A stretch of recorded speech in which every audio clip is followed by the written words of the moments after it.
হিন্দু ধর্মে এত ভালো ভালো কথা আছে, আপনি সেখান থেকে কোনো উদ্ধৃতি পেলেন না। আপনি কোরআন থেকে উদ্ধৃতি নিয়ে কেন সেনাবাহিনীর মুখে স্লোগান আকারে বসালেন? তখন সুভাষচন্দ্র তার ডান দিকে দাঁড়িয়ে থাকা প্রধান সেনাপতি হাবিবুর রহমানকে দেখিয়ে বলছেন, আমার ডান দিকে হাবিবুর রহমান দাঁড়িয়ে আছে, ওরা ভারতবর্ষে সংখ্যায় কম, আমরা সংখ্যা গরিষ্ঠ হিন্দু, আমরা যদি আমিত্ব ফলাই, আমি করি, তাহলে হাবিবুর রহমানরা নিজেরা একাকিত্ব বোধ করবে, এতে ভারতবর্ষের সম্প্রীতি নষ্ট হবে, আমাদের উচিত হচ্ছে ওদের বুকে টেনে নিয়ে কাজ করা। নেতাজি শিখিয়ে গেছেন আমাদের। বারবার জঙ্গল দিয়ে নেতাজি যাচ্ছেন, ব্রিটিশের সৈন্যরা সরাসরি তার বুক লক্ষ্য করে গুলি চালিয়েছিল। সেদিনই নেতাজির মৃত্যু হতো। একজন ব্যক্তি দৌড়ে এসে নেতাজিকে জাপটে ধরলেন, সেই গুলিটা নিজের পিঠের মধ্যে বিঁধে নিলেন, বিঁধে নিয়ে নেতাজিকে বাঁচিয়ে দিয়েছিলেন। তার নাম কর্নেল নিজামউদ্দিন, একজন মুসলিম সম্প্রদায়ের মানুষ। এটা ভারতবর্ষের ইতিহাস, আমাদের মনে রাখতে হবে। যে নেতাজির সেনাপতি শাহনাজ খান, যখন ভারতবর্ষ আর পাকিস্তান আলাদা হয়ে গেল, শাহনাজ খানের বাড়ি পড়ল পাকিস্তানে। তিনি বললেন, না ভারত আমার মা, আমি পাকিস্তানে যেতে চাই না। তিনি ভারতবর্ষে থেকে গেলেন এবং স্বাধীনতার পর যখন লাল কেল্লায় জওহরলাল নেহরু জাতীয় পতাকা উত্তোলন করেন, শাহনাজ খান সেই পতাকাটাকে বেঁধে দিতেন। আমাদের প্রাণের কবি রবীন্দ্রনাথ ঠাকুরকে লিখতে হয়েছিল যে অহরহ তব আহ্বান প্রচারিত শুনিতব উদার বাণী, হিন্দু বৌদ্ধ শিখ জৈন মুসলমান খ্রিস্টানি। রবীন্দ্রনাথ ঠাকুরকে লিখতে হয়েছিল। এই ভারতবর্ষের স্বাধীনতা সংগ্রামের বিদ্রোহ কবি কাজী নজরুল ইসলাম লিখেছিলেন, গাহি সাম্যের গান, যেখানে আসিয়া মিশে গেছে সবই, সব বাধা ব্যবধান, যেখানে মিশেছে হিন্দু বৌদ্ধ মুসলিম খ্রিস্টান। কাজী নজরুল ইসলামকে লিখতে হয়েছে।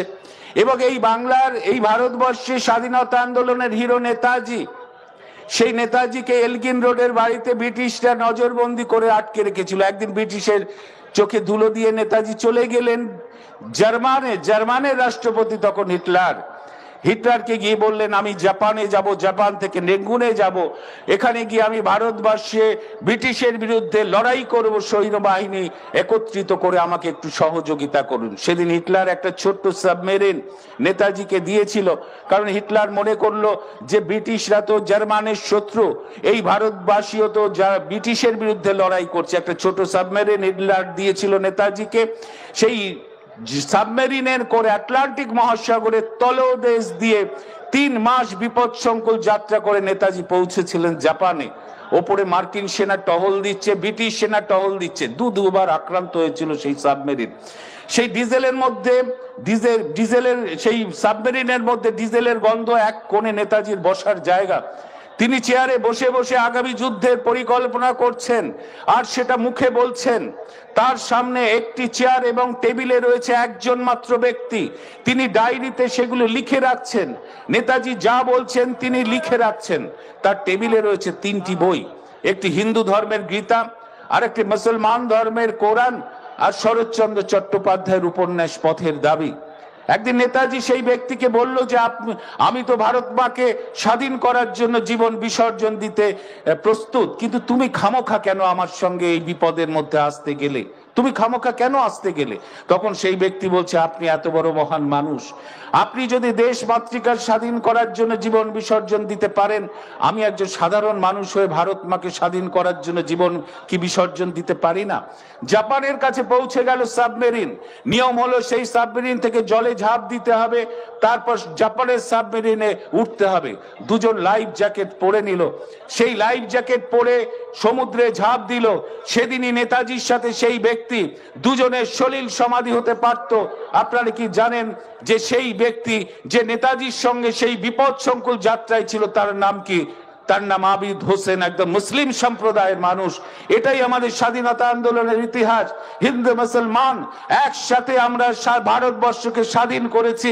ভারতবর্ষের স্থাপত্য, ভাস্কর্য, শিল্প, কলা সর্বত্রই হিন্দু মুসলমান সবার অবদান রয়েছে বলেই আজকে ভারতবর্ষ এত সুন্দর হয়ে উঠেছে। আমাদের সেটা ভুলিয়ে দিতে চায় ভারতীয় জনতা পার্টি, কেন্দ্রীয় সরকার। আমাদের মনে রাখতে হবে। নেতাজি পৌঁছলেন রেঙ্গুনে, সেখানে দিল্লি চলো ডাক দিলেন 4টি সেনাবাহিনী তৈরি করে। সাংবাদিকরা জিজ্ঞেস করলো সুভাষচন্দ্রকে, আপনি তো দিল্লি চলো ডাক দিলেন, আপনার সৈন্যবাহিনীর স্লোগান কি হবে? কাল বিলম্ব করলেন না সুভাষচন্দ্র। তিনি বললেন আমার সৈন্যবাহিনী স্লোগান হবে ইন্তেখাব ইতমাত কুরবানি।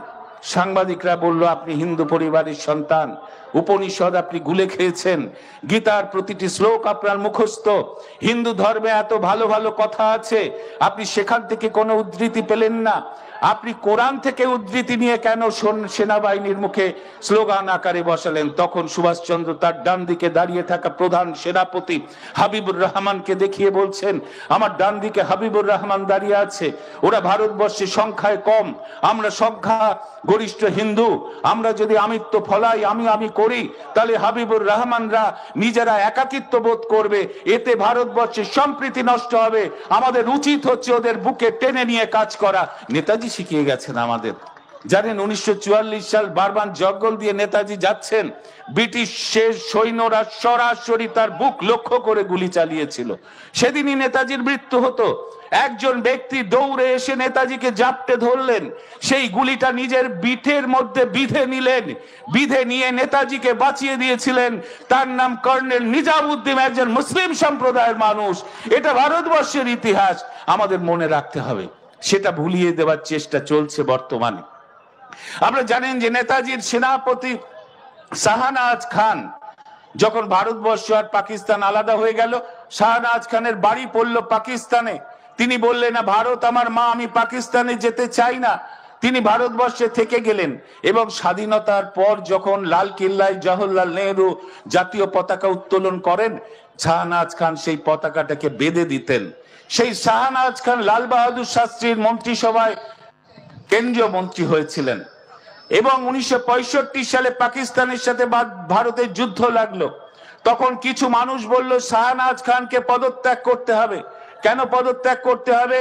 কারণ শাহনাজ খানের ছেলে পাকিস্তানি সেনাবাহিনীর একজন ক্যাপ্টেন, শত্রু দেশের ক্যাপ্টেনের বাবা এদেশের কেন্দ্রীয় মন্ত্রী থাকতে পারে না।